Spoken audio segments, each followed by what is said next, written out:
So, ladies and gentlemen, welcome to another edition of the RGM Experience podcast with me, Carl Maloney, that guy from RGM, bothering you again for another week at the RGM podcast. A podcast, ladies and gentlemen, where we delve into the grassroots music industry and beyond and find beautiful people within it. And today we've got Tom A. Smith again with us for the second time. Hi, mate. You all right? I'm doing very good. How are you? Yeah, fine. Thanks, mate. Fine. Thank you. It was May 2023 the last time we had a chat. Yeah, a while ago. Things have Yeah, changed. I'm not quite doing the same thing as then. yeah, I know, mate. Yeah, that was if you want to delve back into the archives, ladies and gentlemen, that was episode 93 of the podcast when we had a chat about Tom getting into music, getting a phone call from Elton John. I bet that feels like forever ago nowadays. Totally, yeah. It feels like a different life, to be honest. Have you spoke to him since? I haven't known. To be honest, Yeah. he was like I think that year later on, he was the first. He was the first person to send us a Happy New Year message, Oh and that was wow. the last time I've heard of him. So, fair play. Oh, that's nice. That's nice.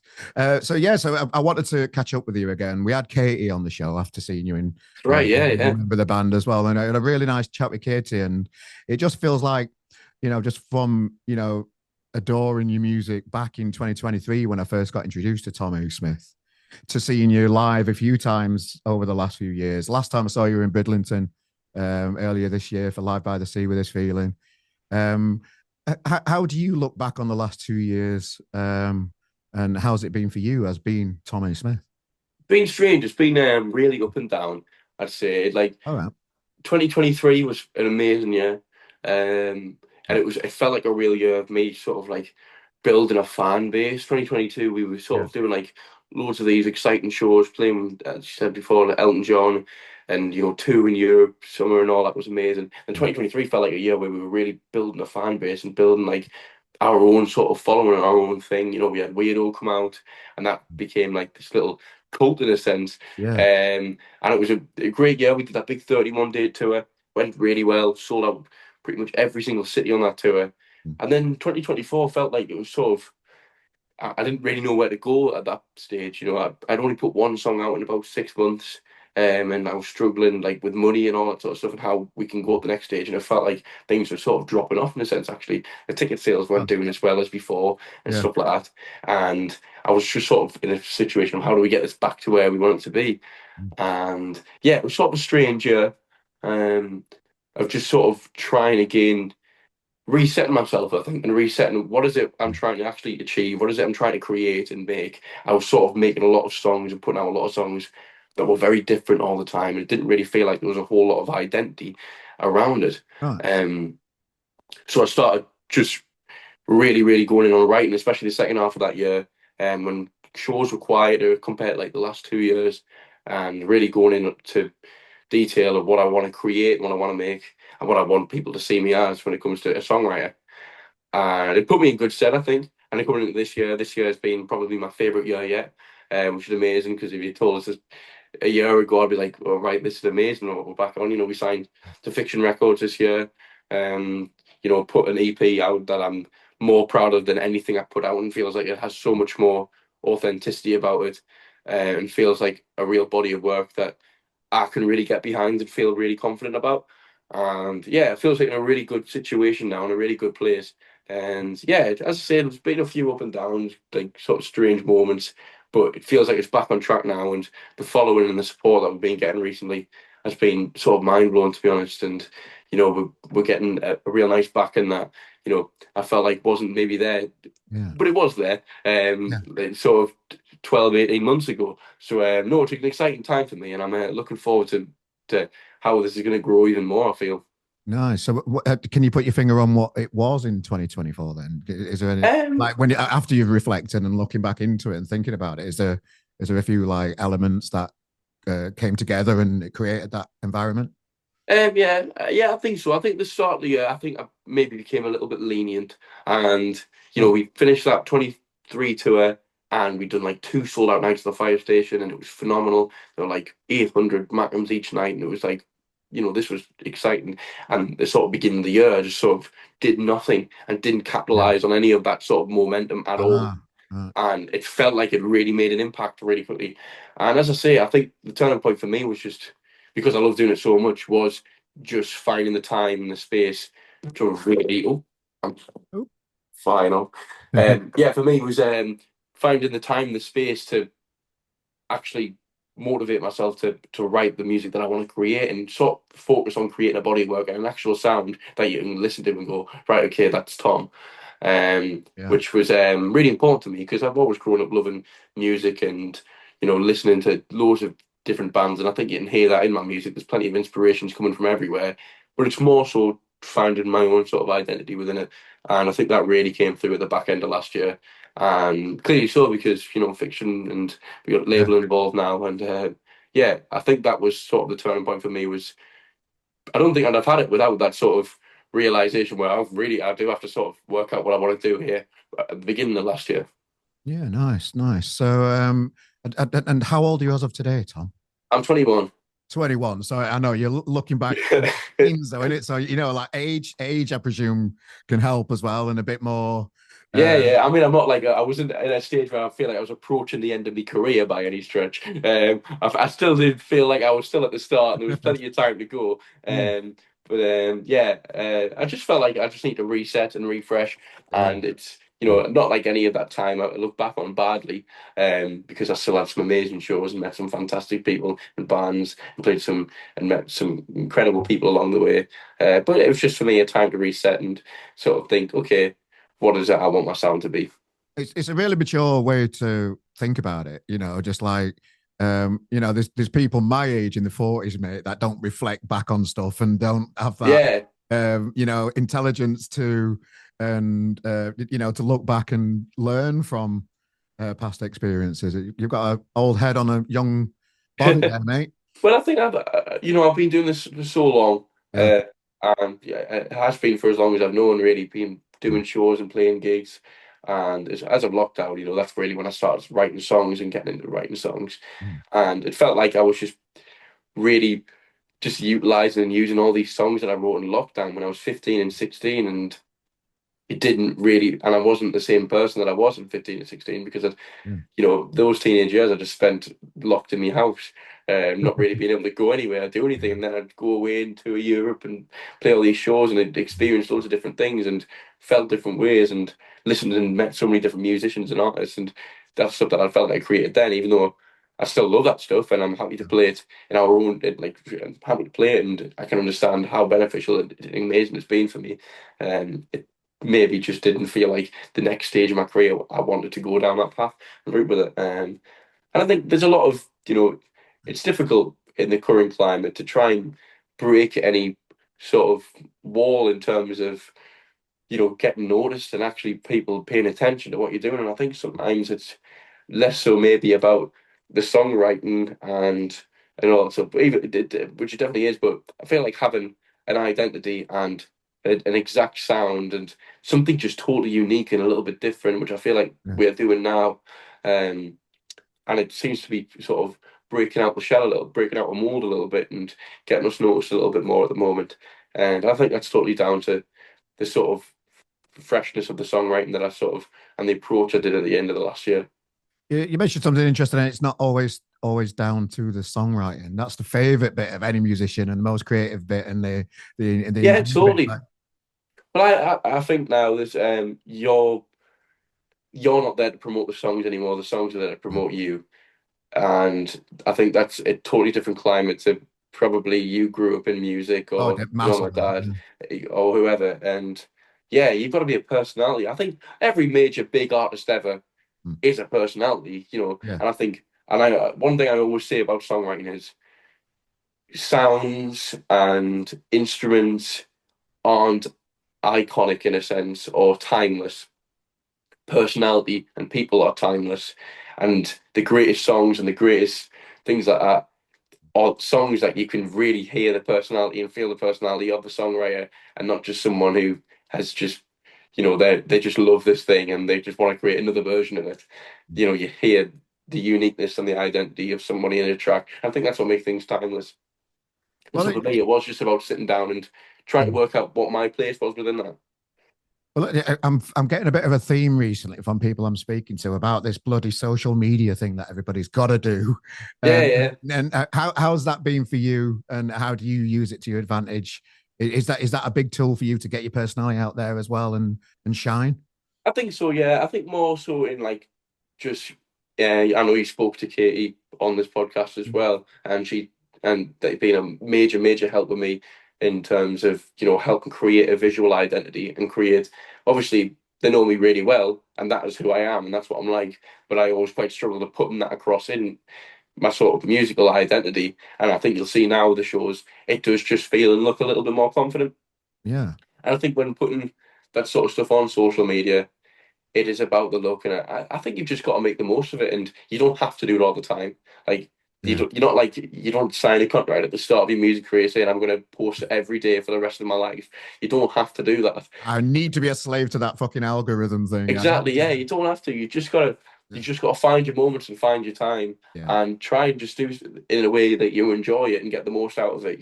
We enjoy doing it on the road and as a band, as a group, and just doing it in a fun way instead of making it a chore.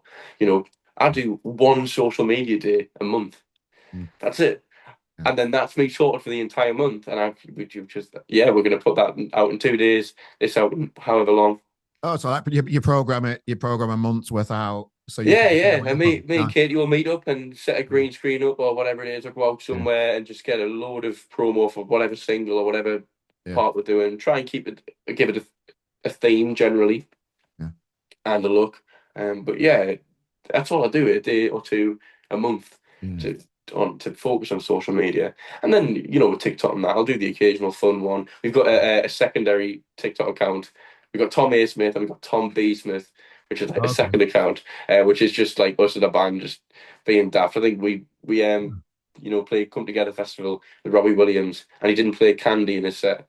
And we put a video on of just me and Katie looking devastated while everyone's leaving because he didn't saying, oh, he didn't play Candy. Yeah. And it got 150K views overnight. And it's Wow. like, you don't know what's going to work. You don't know Yeah. what's going to, and I've spent 7 hours creating this music video with all these content and footage and then they get 10K views. And it's like, Yeah. there is no rhyme or reason for anything.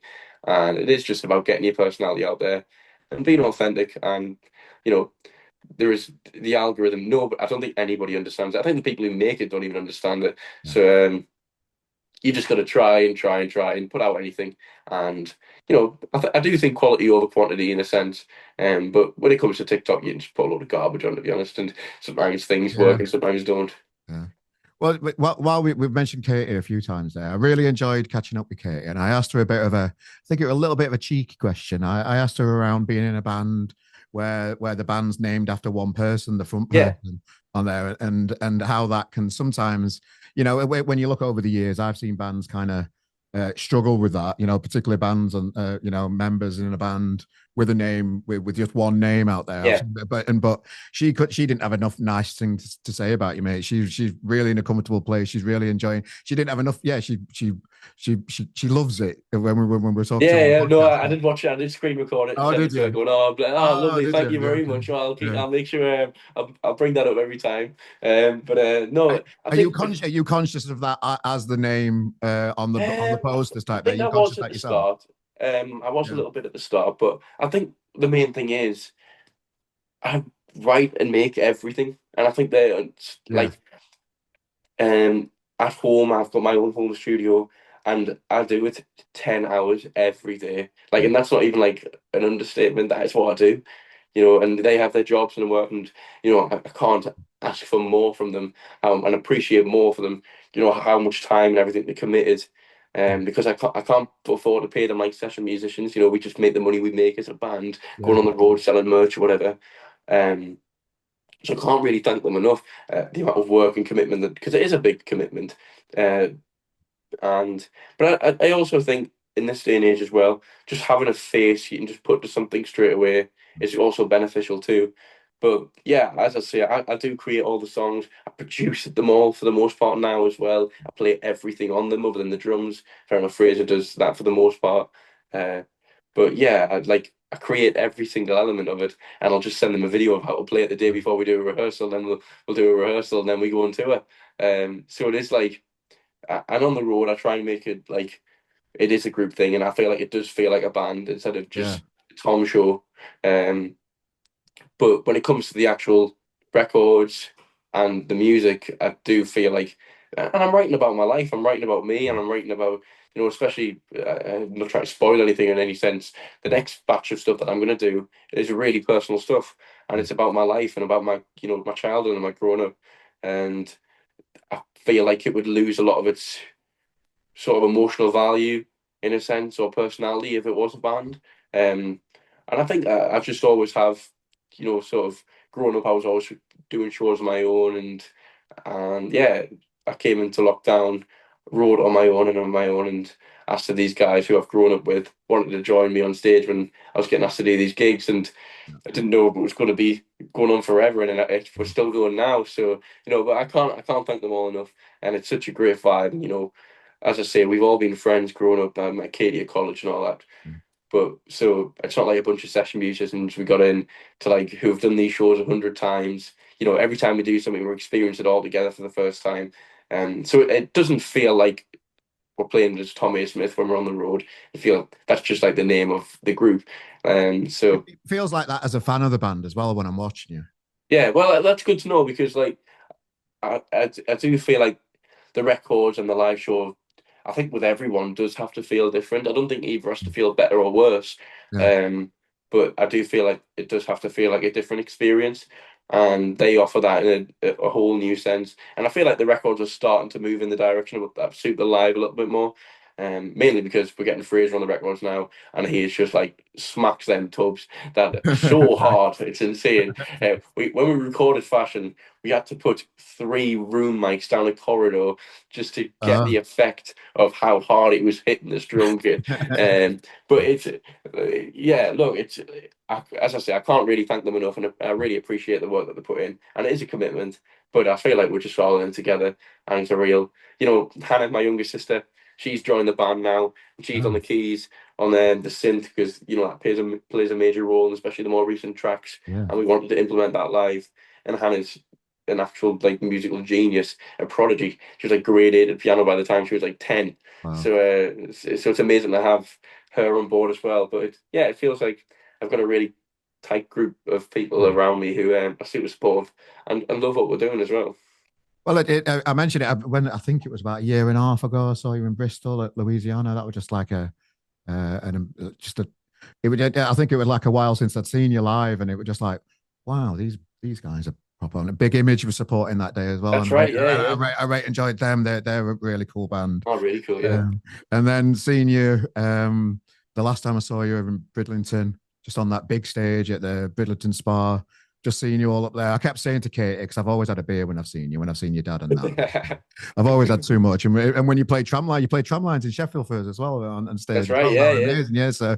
So like, just like watching you develop as a band it's kind of exciting. We're waiting for like, I feel like I'm waiting for the next thing with Tommy Smith. And you started taking your kit off as well, mate. Yeah. Your vest and that. I did a radio interview the other week, and someone said it's like your uncle on a holiday or something like that. With a shirt and then got on the vest, and I was like, that tickled us. But again, it's just part of this Yeah. sort of humble swagger I'm trying to have on stage.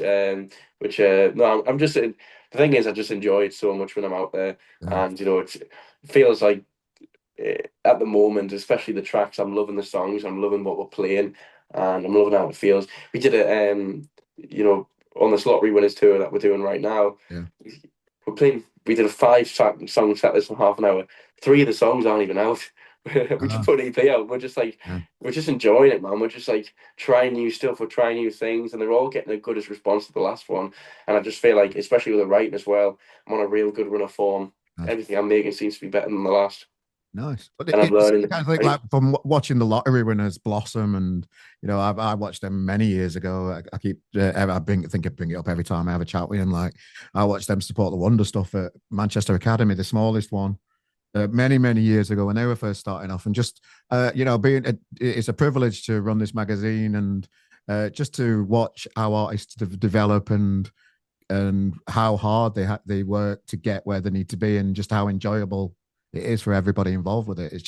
It's a lovely journey just to watch artists grow and develop. Who did you watch and grow? Have you got any experiences of that as a fan with other people? Yeah, totally. I mean, I remember being 10 years old, see my guitar teacher get asked to join a band called Catfish and the Bottlemen, Oh, there you go. when they were just like starting out. And I literally watched them in the space of 6 months.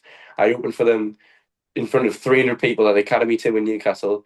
Yeah. 6 months later, 2,500 people in the O2. Then 6 months after that, 7,000 people at a Times Square in Newcastle, and just seeing like the Blossoms as well. Yeah. Watched how they just like went from just a local band to Yeah. stratospheric in about a year. And yeah, it's like this stuff. It is all about momentum, and it can. And obviously, it doesn't happen overnight, but it can go from doing this for 10, 12 years.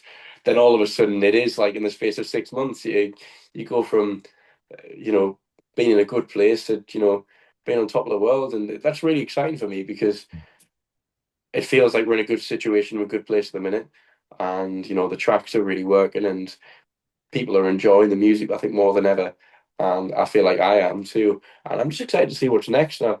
You Yeah. know, I enjoy this, and as I said before, I've got no plans of retiring anytime soon. No, of So course not. I just look forward to what we can do next, and hopefully that'll be us next. So I just got to stick by it and keep enjoying it. What is the vision for Tommy Smith, and where do you see you mentioned earlier you've had time to reflect and think about a more narrow version of what you want rather than doing loads of different styles of music.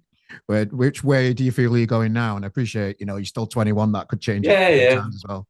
It's tough to say because I think the main thing for me is just trying to consistently see progress and Mm, consistently see development. Because I think when you get stuck in a little bit of a stalemate where you don't feel like it's going either way, yeah, it's really difficult to sort of get out of it. And it's while the hype train's on, is taking advantage of it and trying to yeah, push through it. And so I'm quite open. Like I've got no plan of how big. I want to be able to just do this for as long as possible and be able to make a living doing it majorly.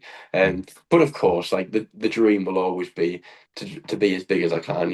I grew up playing in a surf cafe at Tynemouth in Newcastle when I was like 12, alongside Sam Fender every week to 10 people, and now I'm watching him sell out yeah, stadiums. And I'd be silly if I lied and said that that's not what I've always wanted to do. So that's yeah. always going to be the goal and the dream. And Cool. he signed to his first label when he was 21 and put out Play God and those tracks when he was like 22 as well. So it's like, I feel like I'm in a good situation, a good boat, and there's great people around me who are still, and they've been for 5 years, the same Yeah. people, and they're still all so excited and all still so on board. And I thought they'd have lost interest by now, but they haven't. And it's so there clearly is that belief there. Yeah. And my family are incredibly supportive. The band, as we've talked about, incredibly supportive, and feel like it is, and back it as well.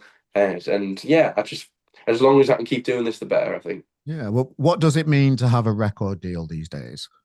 Um, it obviously doesn't mean what it used to mean. I Mm, think mainly for myself, it's just having it's it's a name that people, especially within the music scene, will be like, mm, okay, the Science Fiction Records. It certainly has helped just get the name out there a little bit more. Spotify have been really supportive of me recently, which mm, they'd never really been prior to this.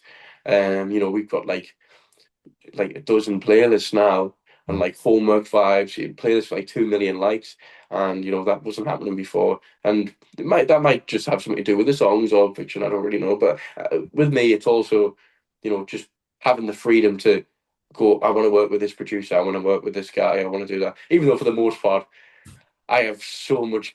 I want to have so much creative control over everything that I do. I don't want Okay. anyone to really touch anything that I do at all now. I'm like, yeah, even like I've got like Fashion and that mixed by a guy called Ali Chand who did the first Yard Act record. Oh, Amazing record, Mercury Music Prize nominated. But I went with him to mix it. I just had to oversee it all, and like I want this there and all that, which I think is because I think early on I sort of lacked that creative control with the things that I was putting out because I just didn't know generally. yeah. And now that I do feel I have a little bit more of a know-how, I want to be involved a bit more. But yeah, just feel like I have the freedom to go, right, I want to make a body of work. I want to make something that Yeah. feels like a record, that feels like a collection of songs instead of me being independent on my own. Going, I need to just keep pushing through. I need to keep pumping a single out. We need a single in the next 4 weeks. We need a single, and never really feeling like it has any strategy. And I feel like there is a little bit more freedom to try and implement a strategy and go, right, okay, this is the plan. We want to create an EP. A big thing for me with science fiction was because we've been in talks for a couple of years, and I think one thing is, as I mentioned before, I was quite unsure about my identity in the music, and that was something that was talked about. So I sort of went away and looked at that, and yeah, I think the big thing with them is that because obviously fiction as a label have an identity. You know, you think the Yeah. Cure, Tame Impala, Elbow, like stuff like that. It has an identity. Snow Patrol, and yeah, I just felt like, yeah, that is my thing. I grew up listening to The Cure, and I think I've had a strange sense. I don't know if this is the same with every label. This could just be who I've signed with, but it feels like there's a bit more freedom. I don't know. Like, Yeah. I feel like I've got less strings. Well, I've got more control over what I do, or equal, sorry, but I feel like I can do more because the opportunities are there a little bit more, and if more things are available for me to utilize, and everything doesn't feel like a pressure and a stress to get done. Nice. That's No, been the big thing for me. that's nice to know. So not necessarily money these days. It's that's obviously part of it. As I say, like Okay. I can work with any producer I want. Right. Not any, obviously. I couldn't just go like Yeah. Brian Eno come round my house and record all Elton. these songs. Yeah, yeah. But just like have a little bit more. Who do you want to work with instead of having zero money at all and having to just do it on my own. Yeah. And we spent £100 putting out Get Me Started, and that was just to get it mastered. Like that's just like unheard of. Like I mixed it, recorded, and did everything myself. And like I still like that song and all that, but like I think in terms of the more recent stuff, there's a bit more sonically, a bit more about it. But I feel like there's a little bit more freedom for me to put my ideas Yeah. and that in place, I think. So absolute control freak when it comes to the music, then is that fair to say? Probably, yeah. Now, so yeah, I think so. Yeah, every single element of the mix, I'm all over it. But I think that's good, and I think that's I another think it's reason fun. I why think it's it's great. It's yeah, your thing, isn't it? totally, yeah, If you want to give away that creative control to other people, then historically, it's not gone well for a lot of people either. no, totally, yeah. And I just now got to a stage where I was trying to pump out singles and singles and singles all Yeah, the time instead of just making music that I wanted to make. And yeah, mainly also because I couldn't make the music that I wanted to make because one, I wasn't a good enough producer at that point, and I spent a lot of time last year honing in on that production, and this year as well. I've wrote 80 songs this year, wow, and recorded 80 songs, to a higher production standard. I don't blame you. Took 4 hours to write, record, and mix overall. wow. It started at 11 a.m. and it was finished by 3 p.m. and ready to get mastered and release. And like, How do you physically do that? Like, all the instruments involved with it. Like, uh, you know, uh, how do you do it? I don't know how to ask it. yeah, I mean, as I say before, I do it every single day. I try to treat it like if I'm not away on the road, I'll try and treat it like I did in lockdown as like a 9 till 5. Like I'm going to get up in the morning, I'm going to treat it like a job because it is a job. You got to do it as a full Yeah, yeah, time job, yeah, or you're not going to do it. Um, and some days it works, some days it doesn't. yeah, yeah. And there's been 2 days in the last sort of 11 months, more than that, more so, but in terms of what I want this current project to be, where it's really clicked, and that was fashion, and I don't blame you, where it just like it almost just fell out of the sky. And for me, I had a phone call with Dave Stewart of Eurythmics, Yeah. and he said to me, what I used to do was just have like a blues guitar riff or something like that, and just put it on a synth bass. And that's like how I wrote Sweet Dreams, it's like do do do do do do, and like that. I was like, all right, kid, that's quite an interesting concept. And I literally just sat down and wrote a guitar riff, a blues riff, and put it on a synth, and then I had do do do do do do, and that was fashion, and that was Wow. 4 hours later, it was written and done, like Yeah. recorded. I obviously then went to the studio with Barry for that one. Barry Hyde from the Future Heads, Yeah. fantastic Northeast local band to me, who are just my absolute idols, and worked on that track. But I don't blame you, it was fully produced, mixed. It wasn't even going to be on the EP actually until the day before we went to get the EP mastered. I went, oh, I want this song on. I want this song on. But that was and I sent it to the label and like my management and all that. I was like, all right, yeah, cool, no problem. Are you happy with it? I was like, yeah, I mean, I'll have a quick look over it, and sat and mixed it for half an hour. Uh, but yeah, I wrote it like I think that day, and was just like, this is gonna. And then the next week we were like, do you know what it is? It's a single. Yeah. So yeah, it did just fall out of the sky, and I think that's what the best bits of songwriting moments are, when it does just come out of nowhere. And I really love that song because it's of the production and its simplicity and the roles everything plays in the track. I've been listening to a lot of, if you can hear from the stuff, a lot of LCD Sound System and stuff like that.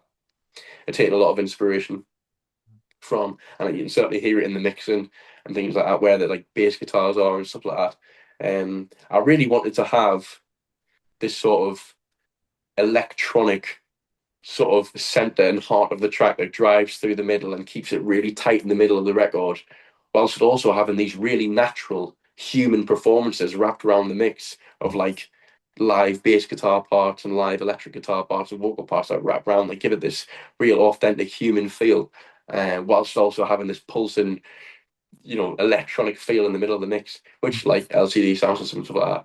And yeah, it was it, as I say, 4 hours it took to write. I had nothing. 12 sudden having that whole song 4 hours later, and it just that doesn't happen every day. Like, but No, yeah, it was but no, that it sort of just fell out the sky, and I think those are the ones that really stick for me. yeah. Well, you don't just produce your own songs. You've been in the studio, or you had my little mate Johnny Blade, who That's right. was Yeah, in yeah, Halifax with you last night, yeah. supporting the lottery winners as well. Talk us through your relationship with our Johnny. Yeah, do you know what it is? He's genuinely lovely. I met him. Well, I met his parents at Fulford Arms in New York, I think it was, and I just was like, oh, well, I've been producing my own stuff. I'm still learning, but if Johnny wants to come in and he has a track that he wants to try, it's a great experience for me to try and record somebody else. And what really impressed me with Johnny is when I was 17, as we've sort of spoke about today with us, I didn't really know what I wanted to create exactly. I just was writing songs. I didn't know what my identity or personality was when it came to music. Whereas he just did. He just does. He just knows what inspires him. He knows what he wanted. Um, a lot. Granted, a lot of like the guitar parts and stuff like that. We wrote together and I played. Um, that was just generally for quickness and ease. So Yeah. because I just knew the setup and knew everything like that. But yeah, again, all that recording process, every track took like 5 hours to record and create. So quick, so like really professional, and like it's just a genuinely lovely kid as well, and someone I can see really doing well, and just needs to stick at it and keep writing and keep writing and keep writing. But I really enjoyed recording with him, and yeah, we're gonna get in the studio again sometime soon, I think, and make another Oh, track because no, I was really impressed by him, and it's nice to see, and it's a nice experience for me, as I said, just to yeah. record somebody else. I'm so used to getting so flustered recording myself, being so judgmental of every little thing that I do, and then just me playing a guitar part and someone behind us being really excited by it. It's exciting for me and Yeah. it's cool. So no, I really enjoy it, and yeah, as I say, we're gonna get in the studio again. I think we talked about it yesterday, and make something else, but. Ah, because yeah, you were both supporting the lottery winners last night. Did you have a catch up then? And Yeah, totally. Well, I joined him on stage for a song, and we oh, played did you? Nice. one of the tracks he put out called "Get Your Oh, Act Together." We played that very cool. together, Oh, cool. which was a lovely moment. But yeah, no, him and his family are fantastic, and Yeah. I've always been really supportive of me. So, and I'm pretty sure his mum's from Sunderland as well. So, Yep. there we go. So, but no, Living in Leeds now. He calls himself Johnny Blade because he's a Sheffield United fan like me. yeah, no. I was I've thinking got that I was like, it didn't click for as well. But I was like, that's like me calling myself Tommy Blackcat or something like a. that. But no, he's genuinely great, and it is a cool name, and I love what he's doing. And as I say, he knows his identity, he knows what he wants to create, and fair play, really cool. I'm still smarting that we lost the playoff fucking final though, Tom, to your lot. One of the best days of my life, I I know. think. I know. Yeah, yeah. I mean, Seemed like I'll we had tell it you in the what. bag and then you took it away. Yeah, yeah. Well, I am loving the football at the moment. I don't know about I you know you lot, are, mate. but I know you my God, but yeah, I'll not let you delve back into that part of your footballing memory. But are. yeah, I don't. I just remember.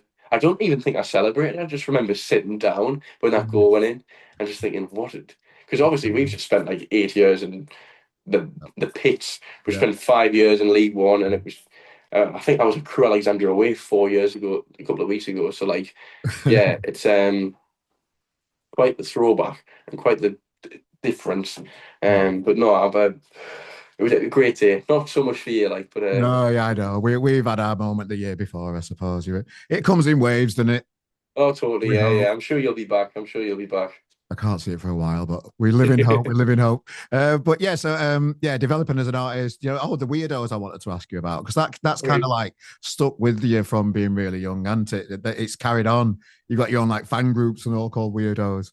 Well, how has that developed as a fan base for you? And you call the fan base the weirdos, don't you? You're part of you feeling a bit of a weirdo as a kid, I presume. I think we talked about Well, that whole track was just like yeah. just a bit of fun when I made it, and it wasn't Yeah. like anything like I didn't even think of it as a single at the time. But my management were like, let's just put this out as a single. It's got a load of energy, and it just sort of stuck straight away. And yeah, we put the track out, made a WhatsApp group, and they have been fantastic. And genuinely, I couldn't be doing what I'm doing right now without them. We put a first vinyl out for the new EP like 2 months ago when we announced it, and those lots sold out in a day. And like we made like quite a few of them, a few hundred of them, and like I know it was the first physical release, which probably Yeah. helped. But yeah, those lot are fantastic, and we see the same people at every single show, and they travel across the country to come and see where there was plenty of on this lottery winners tour, of course, as you can imagine. But nah, we owe a lot to them, and are fantastic. And yeah, it's a bit of shame that name stuck because it's a bit of an insult to be honest, but it's stuck, and they seem fine with it. So Yeah. we'll leave it for now. It's fun. It's fun. It's all good. So yeah, just so you're on tour with the lottery winners now. What's this experience? How do you take advantage of an experience like this? Then, and so where are you tonight? Is it London tonight? Is it or Oxford tonight. We're Oxford in. tonight? Right, okay. Yeah, Oxford tonight. I think the main thing for us is like using this as an opportunity to, put ourselves out there as much as we can. As I say before, I've been trying a lot and trialing a lot of new tracks and different tracks that are we haven't been playing as live recently. But yeah, I'm enjoying it at the moment. It's good fun. It's a great tour, and it's been a fantastic tour. I mean, last night in Halifax was absolutely amazing. It just went off. It was bouncing, and everyone was really up for it. We've got a whole new batch of t-shirts and merch and everything like that, and we're really excited bringing it on the road. And we've got like 10 left. We like sold them all yesterday, and there was the queue was out the door. So if that shows anything, then that's great. But yeah, as I say, the thing for this tour is just like making sure we play as many of these tracks as we can. The new EP, because we're not playing in front of our fans. Yeah. It's like, okay, can I try out some stuff that people haven't heard before? It's not like we're playing our own show and there's people are expecting certain songs, so we can trial stuff and we can move things about and just have fun with it. But it's important because you've got 25, 30 minutes really to make an impact and to show off what you can do. And yeah, it's been great so far. So I'm looking forward to the rest of it. I think it's like another 12 dates to go. And on the first day of the tour, I woke up with a cold. Oh, no. And I was like, oh, here we go. So I'm already like getting up at 8 in the morning, steaming and having hot teas all day. So oh wait. Well, I'm going to let you get. I know you're busy. I'm going to let you get off in a bit, Tom. But one thing that's just come to mind that I've just remembered from watching you live that I really enjoyed. There's a bit in one song where your drummer hits the snare, then it all goes quiet and dark for an uncomfortable amount of time. Yeah, I love that bit. Yes, that's just come to me now. I didn't have a note on that. Just talk me no, through of that. course, I enjoy that as being in the crowd. No, of course, yeah. We had to be careful how much we did that because eventually people just expected it, and then it just looks so planned and so rehearsed that it's. Yeah. But yeah, it's in a. I don't blame you. It goes. I don't take a break, and then snare hit, and then we just break for. I think it's about a minute. Yeah, it's uncomfortable. It's brilliant. Yeah. And during this, I always used to do that, especially like on my own shows and playing on my own. When crowds get rowdy, and especially it's really difficult when you play on your own. When the crowds start getting quite loud and intense, it's tough to sort of control it. But what I used to do was just like build it up and then just stop and wait until the whole room falls totally silent because nobody wants to be the only one talking in a silent room.